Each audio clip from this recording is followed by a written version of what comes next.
Thank you for being here, everyone. I'm Lisette Martinez. I'm the Director of Programs and Communications here at the National Guild. And we're so excited to see everyone here today. In April, we unveiled our new membership structure that's catering to serve the holistic needs of our community. Our new structure includes self-select tiers, access to community connections and resources, and a really deepened investment in professional development and free or discounted benefits offered by our partners. And we have Carrie here today as one of those partners. We're so excited to have a fantastic lineup of member benefit partners as we're starting this exciting new chapter. And so whether you're a current member or considering joining, these are for you. Each week through June, we're highlighting one or two partners who will share valuable tools, resources, and insights on different topics. And you can find the full lineup of member benefit partners on our website. Today we have Carrie from One-on-One Advisory. And so I'll leave most of the introduction to Carrie. And if you have any questions, please hold them for the end during Q&A, unless it's to clarify anything on the presentation. So thank you for joining, and I will officially pass it to Carrie. Thank you so much for having me. I'm really happy to be here and to be spending time with all of you to talk about Grantmaker on Call. This is pro tips from a former funder, and so let's just get to it here. So just so you know a little bit about me, Carrie McCarthy, One-to-One Advisory, and I use she, her pronouns. I am a former grantmaker and fundraiser. I have raised millions and millions of dollars and given away millions and millions and millions and millions of dollars, both. So I am, most recently, I worked at the New York Community Trust, which is a community foundation that serves New York City, Westchester, and Long Island. I was a program officer there. I spent 10 years overseeing the arts, culture, historic preservation, and arts education grant making there. I was the program officer for about 10 years and did a bunch of different titles. And then the last 5 years or so, I was kicked upstairs into management and was vice president and worked on a lot of different initiatives, family, philanthropy, marketing, communications, rebranding, you kind of name it. But I did also oversee a number of funder collaboratives, including the NYC COVID-19 Response and Impact Fund, which is a collaborative we stood up with dozens and dozens of donors and ended up granting out more than $70 million in the first 3 months of the COVID-19 pandemic. And many of those dollars went to arts and cultural organizations and to arts education organizations in the New York region. But before I joined the trust, I had a career as working in museums and with performing arts organizations. I was a director of development at one point. And I have also served on the board of many organizations. So I've really been kind of in this nonprofit sector, both on the nonprofit side and the philanthropy side, in all different roles, designing programs, building programs, raising money for them, funding them, and then being on the governing body that oversaw them. So about a year ago, we opened One-to-One Advisory. And our purpose is really to help nonprofits and philanthropies move from here to there. And we do that in a variety of ways. The first thing that we offer is coaching, and that's basically what this program is that I'm talking to you about. So I've been kicking around this field for a long time, and I've got the gray hair to prove it. So I offer coaching services to help not just nonprofits, but also philanthropies kind of lead their organizations towards excellence. We also facilitate meetings. So we've facilitated board and staff retreats. We offer strategic planning, business planning, and assessment programs. research and analysis, and philanthropic advising and grant making. So we work with a variety of foundations in the New York City region, but also nationally, and with nonprofits across the platform. So I'd love to know, now that you know a little bit about me, I'd love to know a little bit about who is with us today. So in the chat, if you could just tell us what artistic disciplines you're working in.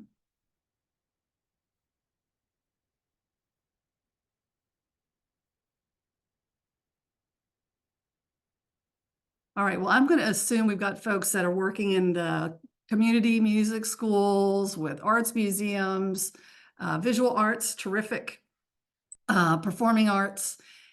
Great, we've got spoken word, music production, all kinds of events. Teaching artist, terrific. More performing arts and music, community music schools, great. And maybe if you could tell us a little bit about where you're dialing in from regionally, or do we have folks coming in from all across the country?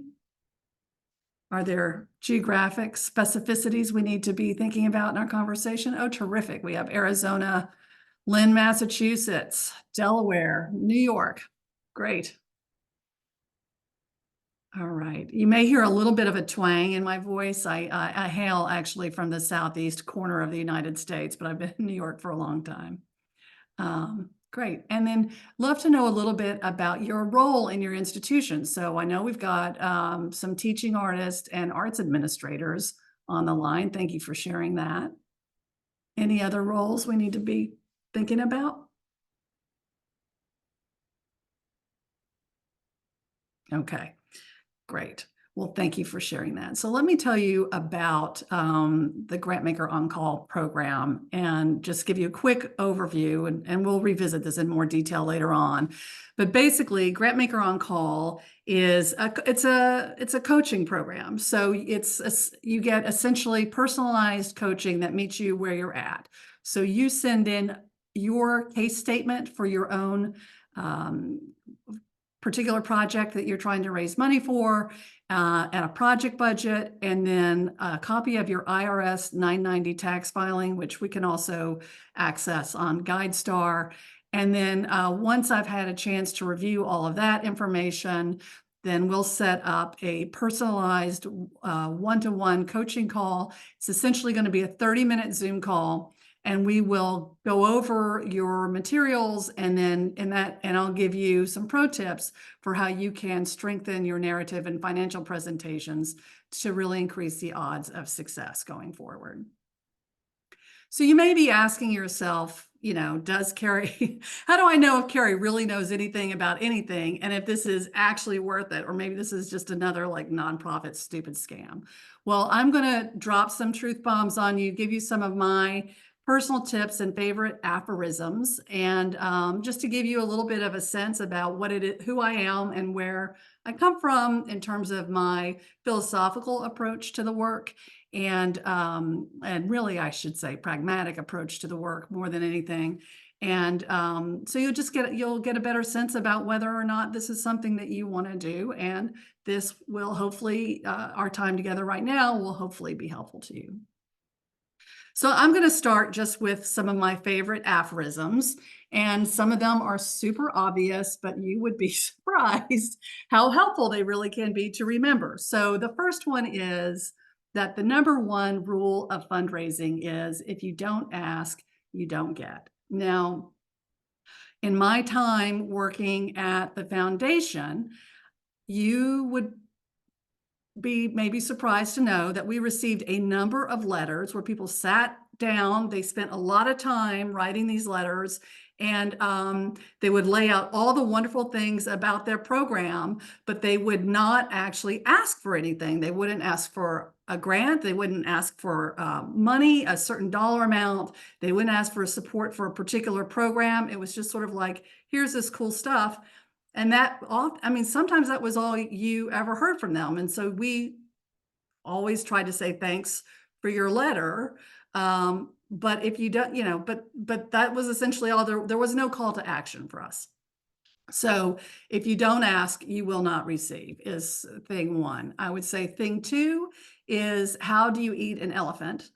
And that is, obviously, you do it one bite at a time. And this is a good thing to remember, because an elephant can seem to be, trying to eat an elephant can be a humongous task, but and so can fundraising, right? So how do you take the projects before you and break them down into bite-sized chunks and begin to go out and fundraise and build case statements around each of those? So I worked for an international theater festival, and we took that to heart. And we went out and tried to raise money generically, for the festival as a whole.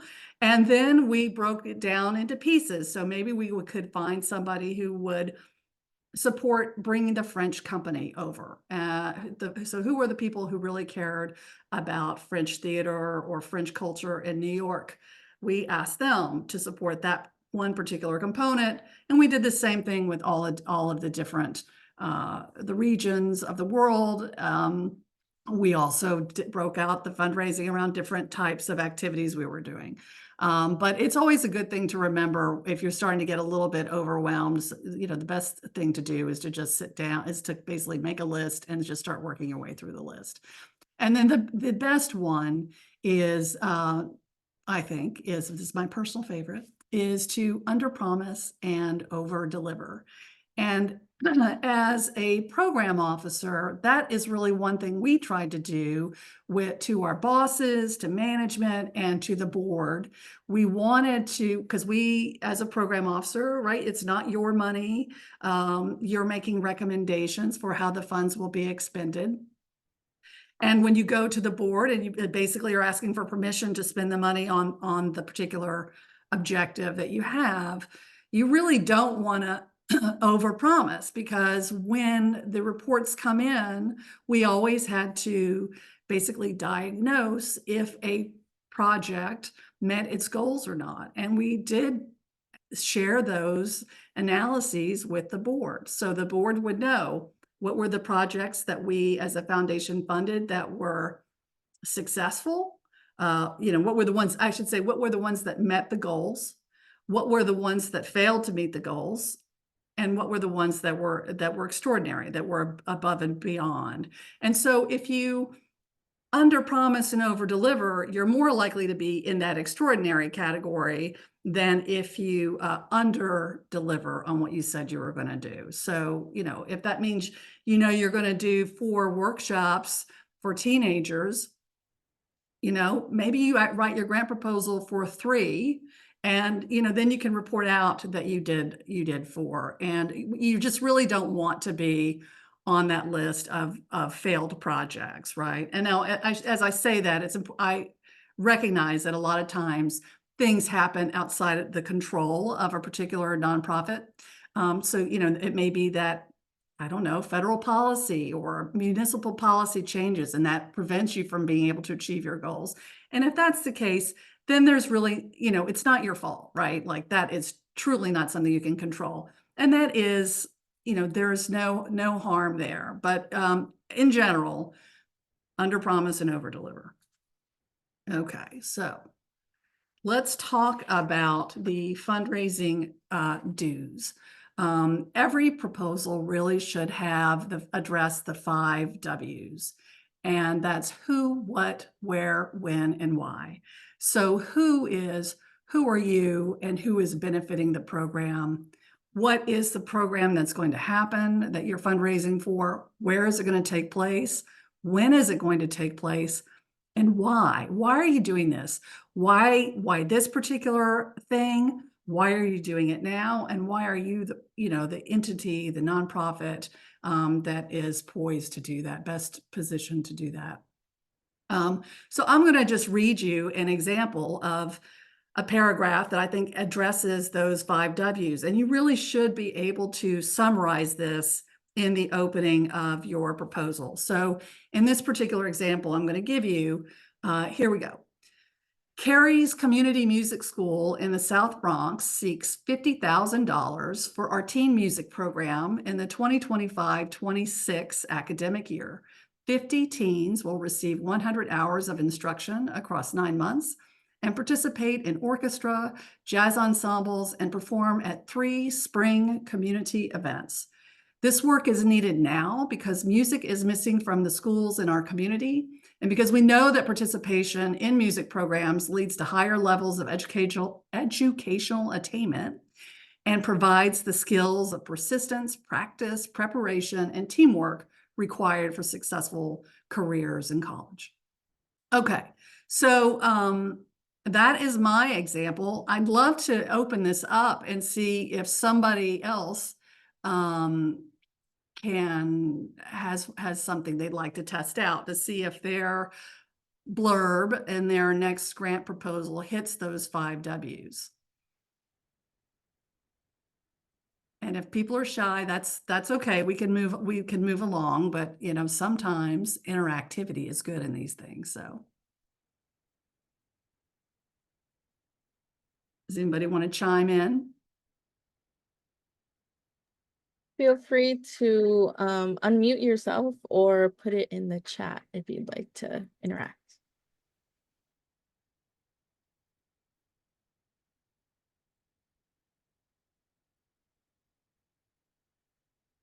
Okay.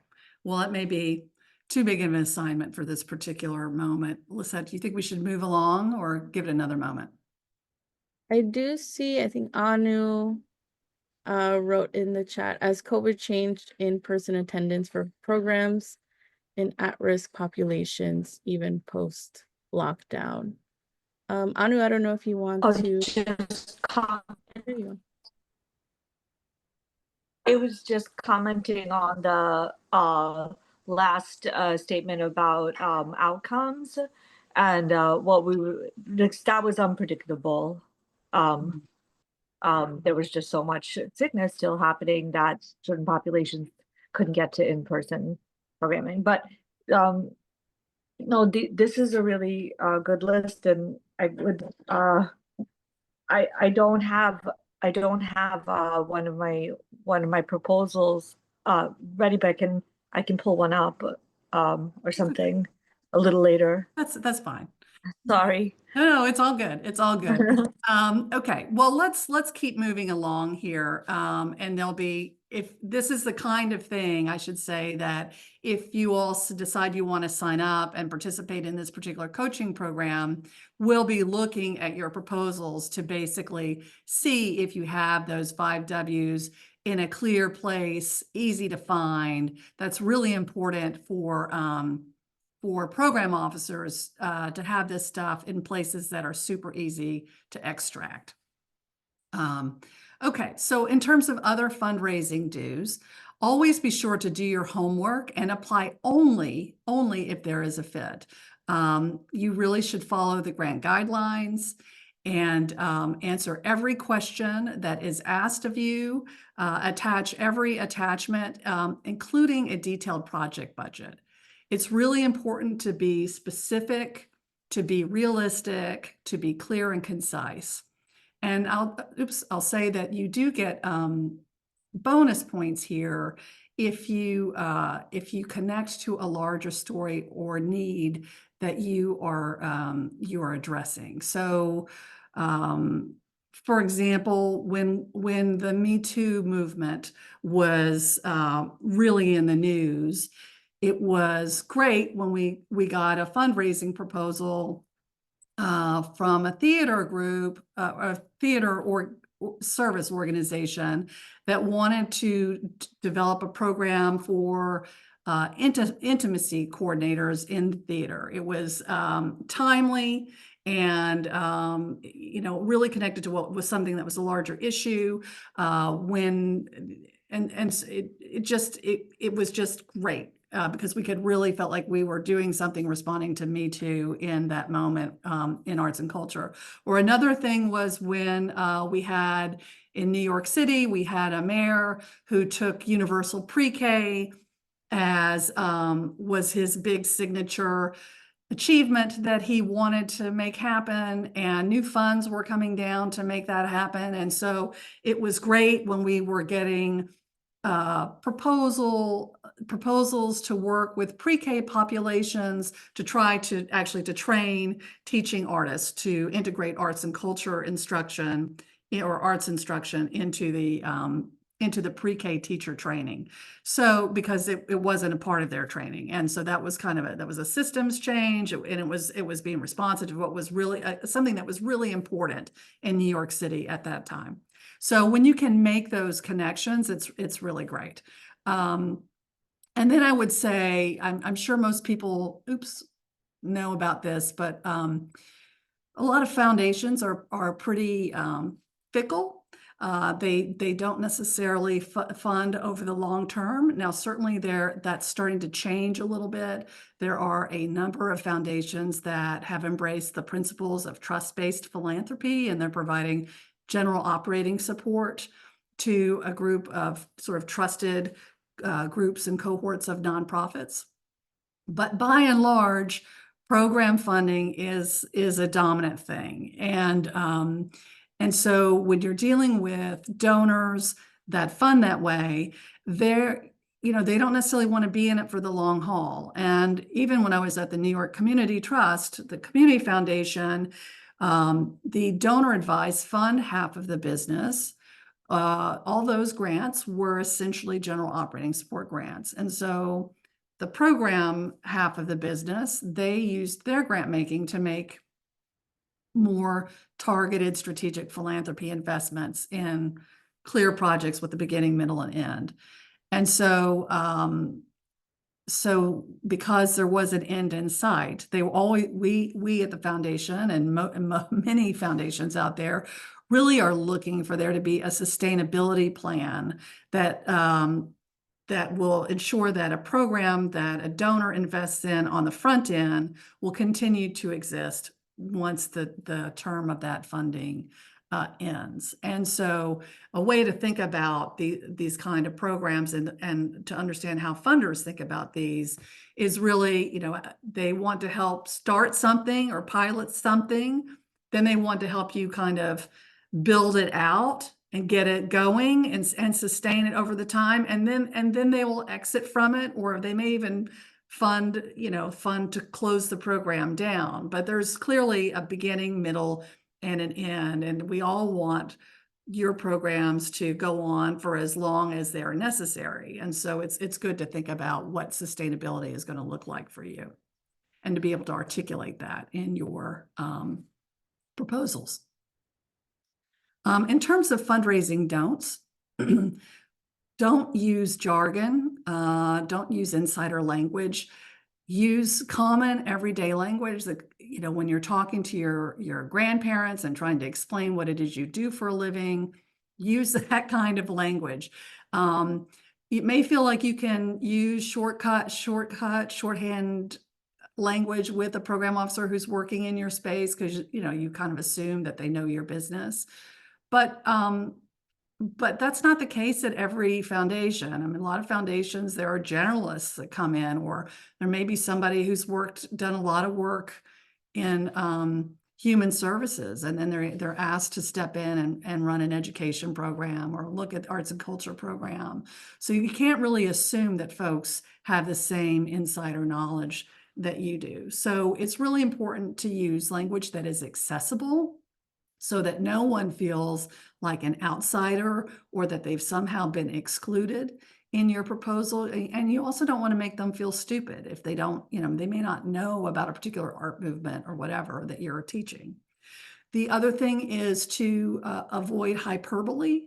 It's just stick to the facts. What are you factually going to do? And so this means you don't need to have a lot of exclamation points and tons of adjectives. I think we all know that you're a good organization doing good work. You wouldn't have a charitable tax status if you weren't, presumably doing good work. So, so that's just important to keep in mind, because all that stuff will actually have to be stripped out when the program officer is basically taking your proposal and distilling it down into the write-ups that they have to provide their board. So all of this is really about trying to make it as easy for the program officer as possible. The easier you make their job, that they're going to be able to make you look a lot better in the boardroom, which is what you want. The next thing I would say is to avoid generic proposals. Sure, you can have an evergreen proposal that you shop around, but I would say if you do use something like that, boilerplate, whatever, be sure that you are personalizing that and that you are rewriting the introduction and the conclusion, and it's clearly speaking to the guidelines of who you're talking to. And do be sure that if you're sending your proposal into Susie Q at the XYZ Foundation, that you don't write to her as having been at the ABC Foundation. So that is a mistake that happens quite a bit. You get a proposal that was, that they're clearly just that a nonprofit is changing the dear so-and-so on it and then forgets to change it in the rest of the places in the proposal. So you don't want to be that person. The other fundraising I would say is don't assume that just because your project was declined, that folks think it's not a good project or that it's a bad project. There are so many reasons why particular proposals get declined, and many of them may have absolutely nothing to do with the quality of your program. I mean, folks foundations may have run out of the money depending upon when they may have spent all the money for that particular year by the time they get your proposal. But I would encourage everyone to, if you do get declined, to follow up and try to get a phone call or have an email exchange with your contact at the foundation to find out why. And if someone is giving you their time, just remember that funders are humans and that they also have feelings. So, yelling at them is really not going to further your cause when you go back to solicit them again the next time. Okay, so what does a funder want? What are they looking for? They're really looking for something that is easy to summarize in one page, in one paragraph, in one sentence, because depending upon what's going on at that particular foundation, they're going to need to do that. And so there are at times when proposals come in and it's very difficult to do that. And you can actually have multiple conversations with a nonprofit trying to get really clear on what those very specific deliverables are going to be in terms of thinking about those 5 W's. So try to make that as easy for folks as possible.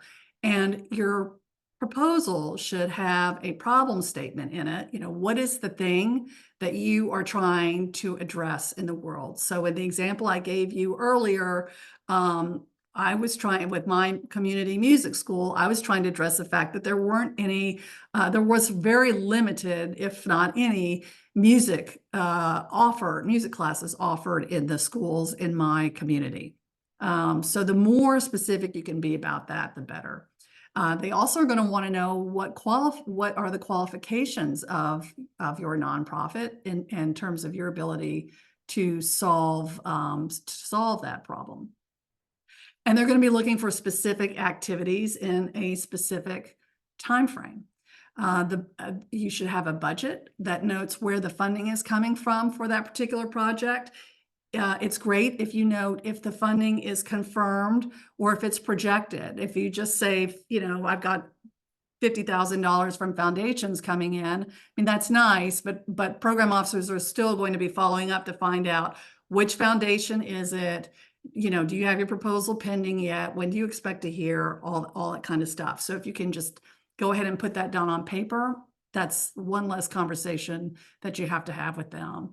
And then they're going to look for a compelling conclusion that moves them and gets them excited. So they're going to want your proposal to meet their guidelines. They're going to want it to tackle a larger issue. Have I talked about this already? They're going to look for something that's compelling, that speaks to a specific audience and has a real likelihood of happening with other donors joining. If you already have, if it's a $50,000 project and you've already got $25,000 lined up from somebody else, tell them that, write that into your proposal, and that will be really helpful to them. Okay. So the question now is, are you ready to get some coaching on your own case statements? And if you are, what you're going to do, we mentioned this at the beginning of our call, is that you're going to forward your case statement, your project budget, and your 990. And then we will provide some pro tips that really will help you strengthen your narrative and financial presentations. I'll basically be looking through your documentation to find out where are the holes in it, where are the questions that I'm asking as a reviewer of your proposal, because what you're hoping to do is submit a proposal that is so complete and compelling, every potential question has already been answered in it. And so that's really what we'll try to do. And I'll take you through those questions and then give you some suggestions about where you can really amplify some messaging and shine a better spotlight on your good work. So in terms of how it's going to work, you will basically just sign up directly by sending us an email here, not through the Guild, but here directly to one-to-one-advisory.com. So you'll contact me at info@one-to-one-advisory.com. You'll send $250, your materials, and then we will have the coaching call. And then I guess now we can take it back for questions. See if folks have questions about how this thing works or any of the topics I have addressed, or any other questions folks might have, because now you are talking to a former Grantmaker, and this is your chance to look behind the curtain as they did in The Wizard of Oz and find out what's really going on back there.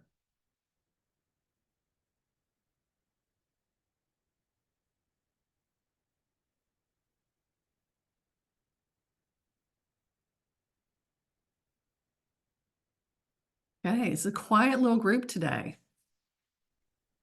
I can, oh, okay. They're asking for the email. Sure.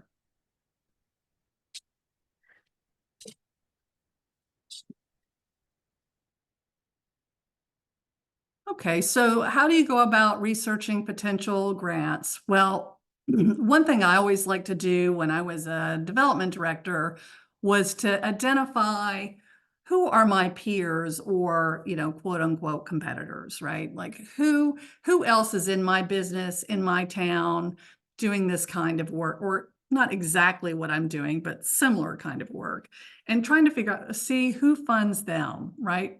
And then go through those donation lists, which are usually listed on websites and in annual reports, and do a little bit of research on those particular donors.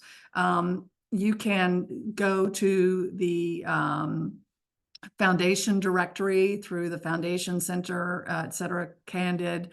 There are lots of places like that where you can look up, you can type in exactly what you are trying to fundraise for. So you could say arts education, and it will spit out a list of foundations that fund in those areas.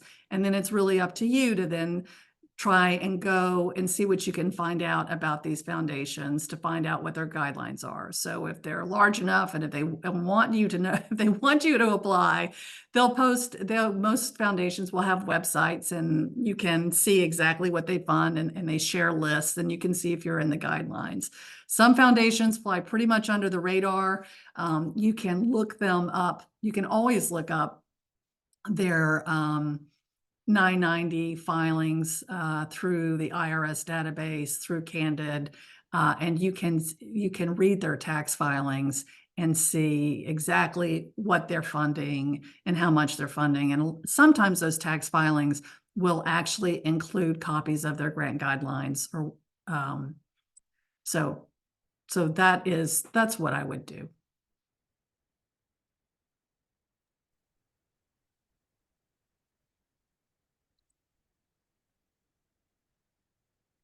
Carrie, Hi there.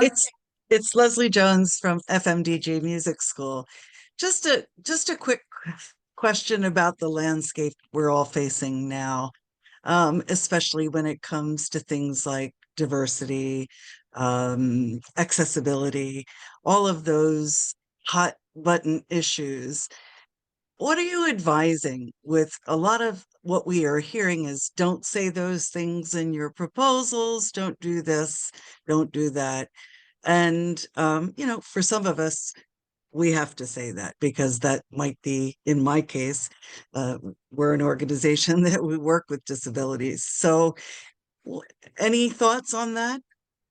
Well, I think that this is a moment where you really have to stay true to your values and use language that reflects your values. I think it's also a moment where you have to understand the consequences of being honest about what and sharing what your values are. So if you are using language that is like any of the banned words that we've heard coming down from the government now, words like women, words like this, it's et cetera. You have to understand what the consequences of that are. So I guess the first thing is, are you currently getting federal funding? If you're getting, okay, if so, are you willing to walk away from that if it becomes an issue? Um, are you currently getting state or county or city funding for your programs? If so, you need to recognize that a lot of those dollars are essentially coming to you via federal block grants. So if you are, is that money that you're willing to walk away from? And I think these are not easy. I mean, these are hard questions that boards and staffs have to address. Everybody has to do what's right for themselves.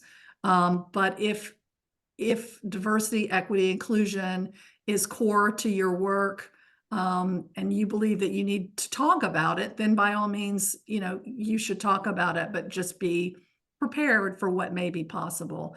There's been a lot of emails flying around about the potential of losing your nonprofit's tax status if you're if you're addressing these issues. And I think it's actually a lot harder for your tax status to be taken away. So I don't know that that's necessarily something to worry about now, but again, this could be the worst case consequences. And so sorry, I thought I had my phone on Do Not Disturb. So you just have to be prepared to to think about that and make a hard decision on the front end and come up with your alternate fundraising plans. I mean, on the other side of it, right? If you are raising money for things that are around diversity, equity, and inclusion, there are people that want to fund that right now, right? And so that actually is a fundraising opportunity. There are folks that are going to be looking for people who are standing up in this moment and putting a spotlight on those values. And so it may be, I think that we're in a tremendous change moment right now. And I think the way we do our business is going to change. We've faced crossroads in the past where we've, like when we started having, I mean, I've been in this nonprofit business a while, so I remember like sending the very first fax, right, at my nonprofit. So with and then suddenly when we had the email and I was working for an individual artist and we could email the presenter in Hong Kong and get a response, in the next morning, while we were sleeping. It was incredible. So that we've seen these tremendous transformations in our business over the last 30 or 40 years. So this is another moment where it may change. People have felt like the nonprofit model is broken, and maybe we'll lean into something that will, it's going to be a painful transition to walk away from government funding if we have to. But maybe we will finally step into work all these individual donors that we've been told for 20 years, the greatest transfer of wealth is happening. There's so much money with individuals. Maybe this is a moment where we'll really actually be able to capitalize on that. And maybe that's too hopeful and naive, but those are the things I'm thinking about. No, thank you for that, Carrie. I'm of the mind, you have to stand true to your principles for your organization, and it falls where it falls. So thank you. Thank you. Carrie. I'm actually chose to do for the next program that I'm running with my organization, See Visibility, a fundraising, individual fundraising for individual donors, like what you were just saying, because it's impossible to get around LGBTQIA language. Like I can't even write like with some other things I could write cultural programming or something. But this is the bigger issue is also trans rights, and where I planned like a month-long campaign that ends in a equity protest in Nassau County. And so there's fun and advocacy markers within the campaign where people can meet up and also donate, virtually. And then in June, we'll be able to have a Pride event that's able to pay artists. So that's my goal. And I do have like the shortest thing written about it, like a healing centered, if that's not too jargony, a healing centered art event, which would not just have the cultural arts, but would also have something that like massage and Reiki and other things, and of course mental health, like allopathic mental health services in place there, so that our community can have find supports that benefit the individuals in our community, can find supports that benefit them. So my choice for the organization was to do individual once I heard all this. And even before I was seeing that, I did need another option in place just in case I didn't get grant funding. Like, but I've gotten grants, like I can write them pretty well, but like it seems like what you were saying is will strengthen individual funding proposals, like as long as they're friendly, like friendly and easy to understand. Like I'm writing the proposal today to send out the campaign to send out publicly on social media and stuff today. And I can use Yeah, your principles. great. Yes, please use the principles. And I think if you're doing just just like a letter essentially that you're sending out to individuals, make that call to action prominent in it so that folks will know what exactly they're supposed to do with this, whether you want them to give $100 or forward it to a friend or show up to your event, or map out for them all the different ways that they can support you and help you, from the free ways to the high level ways. But always put the financial ask first, right? Okay. Yeah. They're wonderful. We're asking for table sponsorships too, Right. to help us pay for a stage type thing. Yeah, it's going to be very specific to an event, and so it's very concrete what they're going to be seeing, and you would be paying like this much money would be able to sponsor an artist performance, make it very tangible, right? Yeah. Yeah. Okay. Thank you so much for your Yeah. help. Well, good luck. I hope you're very successful. Thank you so much.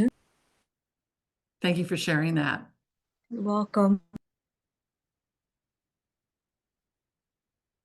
Does anybody else have anything they want to ask or share to the group?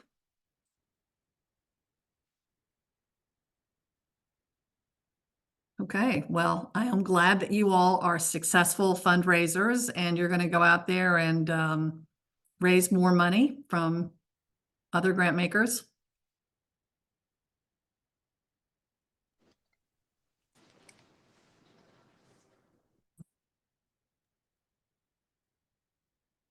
Anu, I saw you unmute. Just thank you. Thank you That's all, so sorry. much. Oh, that's great. And there's a couple of notes in the chat. These seem to mostly be thank yous, I think. So thank you all for giving your time up to come chat with me and the good folks at the National Guild and learn a little bit about this membership program. So Amazing. Thank you. And thank you everyone for joining us. Thank you, Carrie, for sharing more about your work and your services. We'll have this recording on our resource page. It'll also be sent to everyone. Our next webinar will be next Wednesday with Valerie Agency. If anyone here is interested in marketing and creating communication strategies. We'll also have an individual membership office hour if anyone is interested in individual membership, and how we will also be partnering with TAG, and we'll have more information around that and teaching artists, how we're supporting teaching artists with TAG, and that will be on next Friday on May 9th. And so I think we'll put some of those links in the chat. But again, thank you everyone for being here. And thank you, Carrie. thank you. It's been great to be with you all.